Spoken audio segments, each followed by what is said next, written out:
बिहार में हो गया बड़ा खेला। विधायक दल की बैठक के बाद नीतीश कुमार ने दिया इस्तीफा। एनडीए में शामिल हुए नीतीश, शाम को होगा शपथ ग्रहण समारोह। नीतीश को मुख्यमंत्री तो विजय और सम्राट चौधरी को मिल सकता है डिप्टी सीएम पद। नीतीश कुमार के धोखे से बैकफुट पर बिहार के सियासी दल।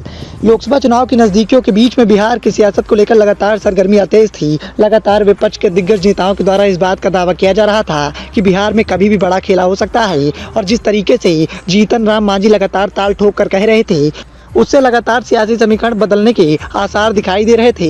आखिरकार वही हुआ जिस बात का दावा जीतन राम मांझी कर रहे थे। बिहार में बड़ा खेला हो गया। नीतीश कुमार ने एक बार फिर से विपक्षी गठबंधन को धोखा दे दिया और एनडीए की सरकार में शामिल हो गए। नीतीश कुमार के धोखे के बाद विपक्षी दल बैकफुट पर दिखाई दे रहे हैं। साथ ही नीतीश कुमार ने एक बार फिर से मुख्यमंत्री पद पर अपना कब्जा कर लिया है।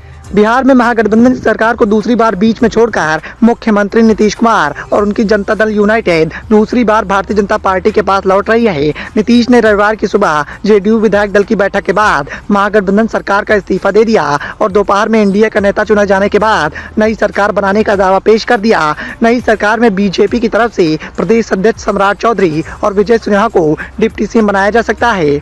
शाम 5 बजे तक होने वाले शपथ ग्रहण समारोह में 10 मंत्री शपथ ले सकते हैं। इसके लिए बीजेपी के राष्ट्रीय अध्यक्ष जेपी नड्डा पटना पहुंच रहे हैं और अपने साथ नीतीश कुमार के कट्टर विरोधी चिराग पासवान को लेकर आ रहे हैं। लोकसभा चुनाव से ठीक पहले नीतीश की नई पारी की शुरुआत में नंबर वाले संयोग भी दिखाई दे रहे हैं। क्रिकेटर रहे तेजस्वी यादव 99 के फेरे में फंस गए हैं और 21 अक्टूबर को नीतीश द्वारा अपना सब कुछ बताने के ठीक 99 दिन के बाद भी वो पूर्व डिप्टी सीएम और नेता विपक्ष हो गए हैं। एक और नंबर का संयोग दिखाई दे रहा है। महागठबंधन सरकारों के टर्म में अंतर और बीजेपी विधायकों की मौजूदा संख्या में नीतीश ने पहली महागठबंधन सरकार 20 नवंबर 2015 को बनाई, जो 20 महीने बाद 27 जुलाई 2017 को टूट गई थी। तेजस्वी यादव इसी सरकार में पहली बार डिप्टी सीएम बने थे। दूसरी महागठबंधन की सरकार 10 अगस्त 2022 को बनी और 17 महीने 2 हफ्ते बाद 28 जनवरी 2024 को उसका पतन हो गया। संयोग की बात तो यह है कि महागठबंधन की पहली सरकार 2015 से 2017 तक कुल 614 दिन चली थी।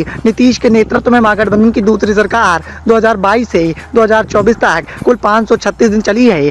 अगर आप दोनों सरकारों के कुल टर्म को घटाकर देखें तो पता चलता है कि दोनों के बीच में 78 का अंतर है। दूसरी सरकार पहले वाली सरकार से 78 दिन पहले ही खत्म हो गई। नीतीश कुमार ने पहले महागठबंधन से 78 दिन पहले दूसरे महागठबंधन को गुड बाय कर दिया। बिहार विधानसभा में इस समय बीजेपी के विधायकों की संख्या 78 ही है, जिसके समर्थन से 45 विधायकों वाली जेडीयू के नेता नीतीश कुमार ने 9वीं बार मुख्यमंत्री बनने का फैसला कर लिया है। नीतीश कुमार के पास 128 विधायकों का समर्थन है, जिसमें बीजेपी के 78, जेडीयू के 45, हम के 4 और एक निर्दलीय सुमित कुमार सिंह शामिल हैं। लोकसभा चुनाव की नजदीकियों के बीच में जिस तरीके से बिहार के मुख्यमंत्री नीतीश कुमार के द्वारा ये चाल चली गई है, उससे बिहार के सियासी दल बेहाल होते हुए दिखाई दे रहे हैं। इंडिया गठबंधन के साथ साथ बिहार के सियासी दल इस कदर लोकसभा चुनाव की नजदीकियों के बीच में बैकफुट पर हैं कि अब सियासी दलों के लिए लोकसभा चुनाव में वापसी करना बेहद मुश्किल दिखाई दे रहा है।